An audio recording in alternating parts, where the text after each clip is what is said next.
the attempt to kill as many Israelis as possible on the part of Iran and, of course, the part of Hamas.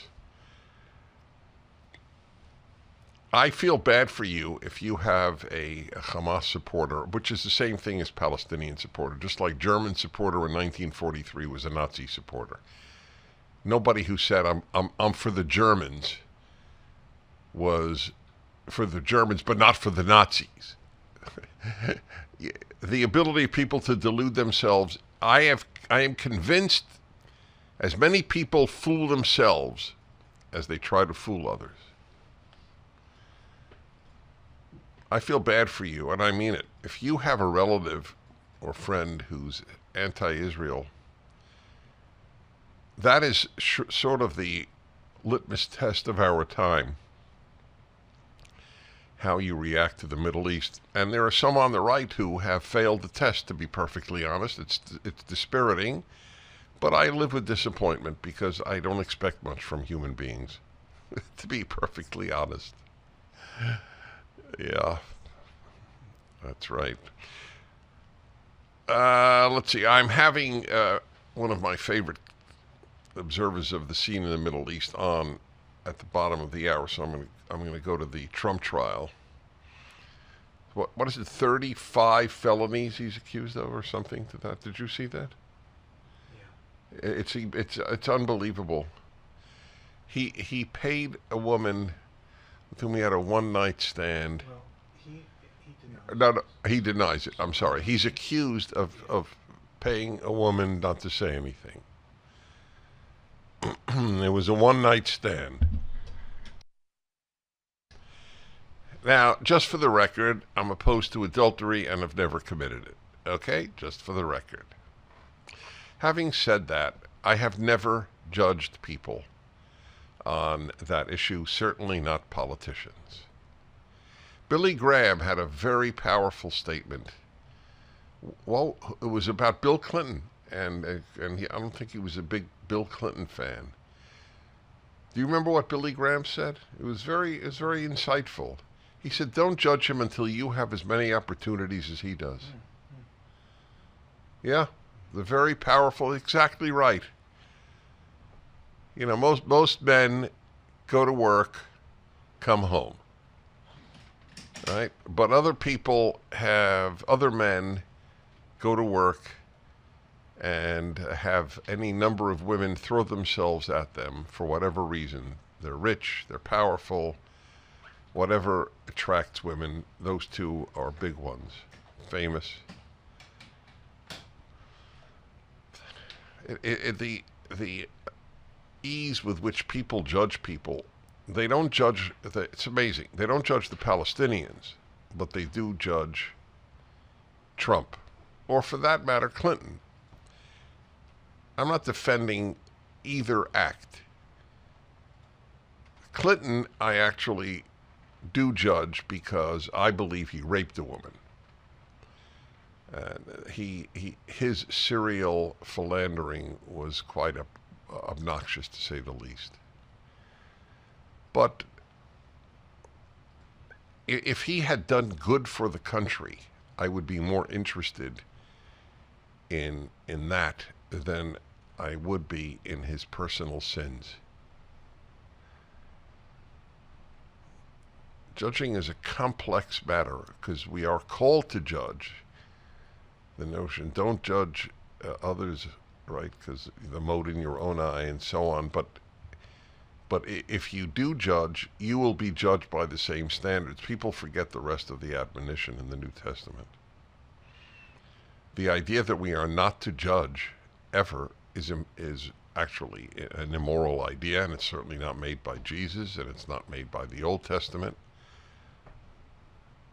Now, there's a great phrase in Hebrew, don't judge your neighbor until you're in his place. That's a very powerful thing, and I have understood that. I understood that when I was 7, and I understand that now, and I understand it better now. You don't know the demons that animate somebody. That's why I restrict my judgments to clear good and evil issues. That's where it matters, where it's clear and it's evil. Otherwise, I give a lot of slack to people, even Bill Clinton, although I don't, because of I believe he raped a woman, and what he did was way more than Donald Trump did. The Wall Street Journal had a very powerful piece defending Trump on this matter, and they don't like Trump. They don't want him to be the nominee. They're not pro-Trump, but they are pro-justice and pro-truth. The statute of limitations has already taken place with the Trump alleged payoff to Stormy Daniels. So the DA has simply decided to make them felonies which don't have a statute of limitations. Generally speaking, a Republican has as much a chance to be acquitted. A conservative has as much a chance of being acquitted by a Washington, D.C. or New York jury as a black did with a white jury in Jim Crow South. Apropos of nothing, but I am thinking about it because I'm reading a biography of President James Garfield, who was one of the presidents who was assassinated. Poor thing. He was a good man by every account, a really good man. And he feared that he would only be remembered for having been assassinated.